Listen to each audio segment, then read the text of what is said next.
Hello there and welcome back to another video. Going to be talking about Gini Wijnaldum, a little bit about Thiago as well, because I don't want to go too much into Thiago, because it's already been talked about quite a lot, if anything, at any point. So we're not going to go too much into that. I want to talk about Gini Wijnaldum personally. I've spoke about him. I've done my in defense of Gini Wijnaldum video maybe a couple of weeks ago. I'm a fan of the guy, really am. And the other thing that we're going to talk about as well is also Liverpool will have a final pre-season friendly, and it'll be against Blackpool. Now, Blackpool are managed by Neil Critchley, who was our legendary under-23s manager, who managed Liverpool while we were over in doing the Club World Cup last season as well. So it'll be a good contest, I think. I think it'll be a good challenge as well, a nice fixture before the actual season starts. And this Blackpool team, if I remember rightly, just before we were playing Stuttgart, they actually had Everton 3-0 down within about 25 minutes. So, we love you, Neil Critchley. But yeah, hopefully that'll be nice and positive. Now, let's get into the Gini Wijnaldum sort of stuff that as we know it right now. Let me know what your thoughts are in the comments below as well. Also, before I go any further, hope that you guys are having a nice day, whatever you're doing, or a nice evening ahead. Hope that you have a nice one. Anyway, Gini Wijnaldum. Now, I'm going to read you exactly what it says right in front of me. Now, this is on my phone, which is in front of me here. And it's from This Is Anfield. Now, people dove all over it really, really quickly when a Barcelona paper had claimed that Liverpool were in well-advanced talks about Gini Wijnaldum for a fee of around 20 million euros, which I think would be absolute garbage. Now, obviously, you've got to take the contract length into consideration as well, but you've also got to take the player into consideration as well. I think that would be an absolutely garbage fee and should be commanding more if they are looking to get rid of Gini Wijnaldum. Or I should say, a nicer term is to move him on. That's a nicer term to use, so we'll go with that one, moving him on. Now, Wijnaldum has apparently emerged as a credible target for Barcelona following the appointment of Koeman. Obviously, Koeman being a Dutchman himself and a legend at Barcelona. If anyone doesn't know about Ronald Koeman and the fact that he has redonkulous free kick technique when he was a player, unreal, absolutely unreal. I urge you to go and take out the fact that he was Everton manager and all that sort of business. Go and watch some Ronald Koeman free kicks. They are absolutely stupid, and I mean that in the best way possible. And obviously he's trying to now preside over a rebuild at Barcelona, and it's going to be a rebuild at Barcelona that none of us have seen. I'm not a Barcelona fan, but I will freely admit to anybody that aside from Liverpool, no team made me excited to watch football. Obviously Liverpool did. Even when we were doing poorly, I always wanted to watch Liverpool, but no other team in world football than Guardiola's Barcelona team made me excited to watch football. That team was ridiculous, and the fact that they've managed to, with so many different players that have come and gone from that team, and obviously having the star player of Lionel Messi, really trying to carry that team forward, and the fact that they've managed to stay competitive in the Champions League and also in their own league as well, and domestically, whilst so many talented players have obviously moved on, years gone by, Puyol, Xavi, Iniesta, so many other players that I will obviously be forgetting, even the likes of Abidal. I can't remember the goalkeeper's name. His name is on the tip of my tongue, and I know that he came, and I think he was a backup goalkeeper at Man United, and I cannot for the life of me remember his name. But when you had the likes of David Villa, when you had Pedro, and then there was Alexis Sanchez over there as well, to where they are right now, this is going to be an unprecedented rebuild that Koeman is actually looking over at Barcelona, and it's going to be difficult. Someone like Gini Wijnaldum would be fantastic in any team. I truly believe wherever you wanted to play him in midfield, he will do you a damn good job, and he will work hard doing it. You want to play him more advanced, he can do it. He can score goals and he can set up goals as well. We just don't play him there, and that is absolutely fair enough. That is, whether that's our fault or he's working to our system as it is right now, that's just how it is. Saw glimpses of it at Newcastle as well when he scored. I think he was their highest goal scorer in the season that they got relegated. I could be wrong on that fact though. I'll leave that one open. For Liverpool, plays centre midfield, sometimes plays CDM as well, or the number 6 as they would call it. He may not be the best at it, but he will work hard He will work hard and he will do the dirty work. He will track players. He is almost like an Energizer bunny. Never seems to run out of energy, always full of running, always full of hard work, and he is a very good footballer as well, just in general. I, personally, don't want to see Gini Wijnaldum go. Now, Barcelona have let Ivan Rakitic go back to Sevilla as well, so there's another player that's going to leave.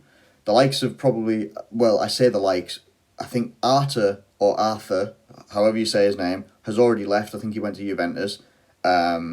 They've got Arturo Vidal, who is an ageing player, has played at Bayern Munich, Juventus, and now Barcelona. God knows where he's going to go next. I've got nothing against the guy. I don't really know what his play style is, apart from the 2 times we came up against him last season. There's going to be holes in that midfield that they need to fill.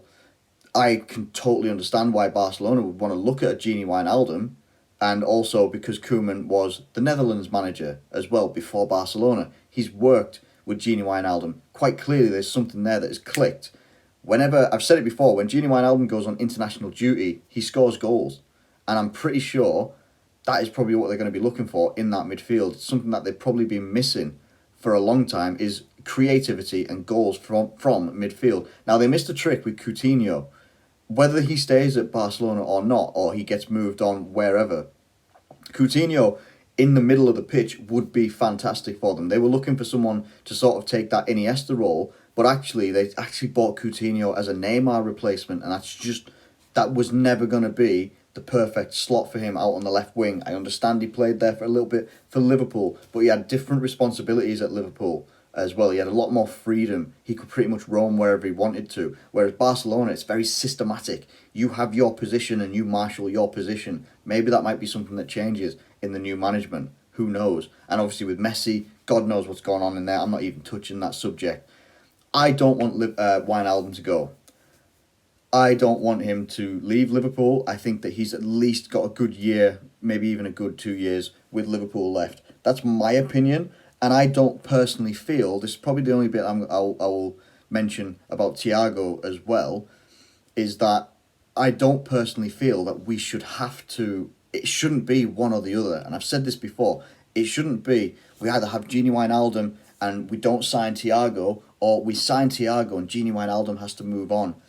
Everyone keeps talking about we need to have squad depth, we need to have quality. I'm telling you now, why it is impossible. I can't even begin to understand why it is impossible for Liverpool to bring in Thiago, sign Thiago, and keep Gini Wijnaldum. I'm not entirely sure why that's not a possible thing. Having quality in all areas will help us be more competitive across all competitions, which I think is a very real and should be a very realistic goal for Liverpool this season. Haven't been very competitive greatly, not always down to our own fault, I'll say that straight away. The whole Club World Cup and EFL Cup or Carabao Cup, whatever it was called, that whole situation was totally against Liverpool and has never been done like that before, where it's, well, we can't move this game, so you're going to have to play some sort of team in this fixture while you're somewhere else over the other side of the world. That's not something that should have happened, and I still disagree with that. People say that we didn't take that competition seriously. We weren't given the opportunity to take it seriously. That is the difference, in my opinion. But I digress greatly. I personally feel that Wijnaldum should stay at Liverpool. I hope he would like to stay at Liverpool. I think we would be making a mistake to get rid of him this season without securing Thiago first. If you secure Thiago in, then Wijnaldum goes. I'm still not a great fan of it because I like Wijnaldum. He's done brilliant things for us. But I can accept it a little bit more. The problem that I would have is if you let Wijnaldum go and then you try and sign Thiago. That is where the problems sometimes happen with signings. All of a sudden, maybe the parent club, Bayern Munich, maybe they might look at it and say, they've just let a midfielder go. We can command a higher fee. We could probably get a bit more money for Thiago now because they need him. They need this player. You bring the player in, then let the other player go. But I'd rather have them both. Why can't you? One here, one here.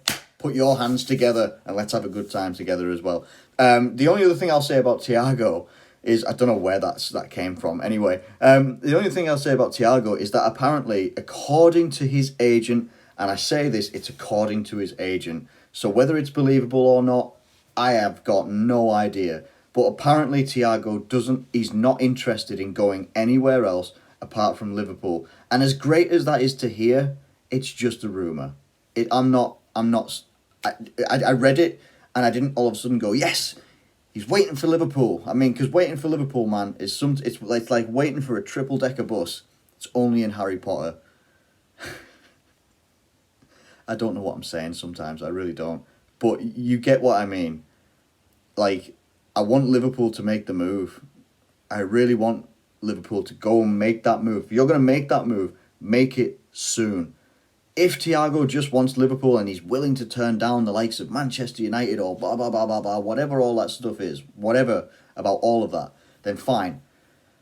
But I'd much rather have the player come in and have time to train. Everyone also has to understand that, yes, you're bringing Thiago in. He's coming into Klopp's system, though. What happens with Klopp's system? Fabinho, Naby Keita, recently even with Minamino. Bringing players in, not everybody gets just jump-started straight into the system. They get drip-fed into the system. That's why Minamino is looking absolutely amazing in pre-season, and he will look amazing this season as well. I honestly, truly believe he will be fantastic for Liverpool.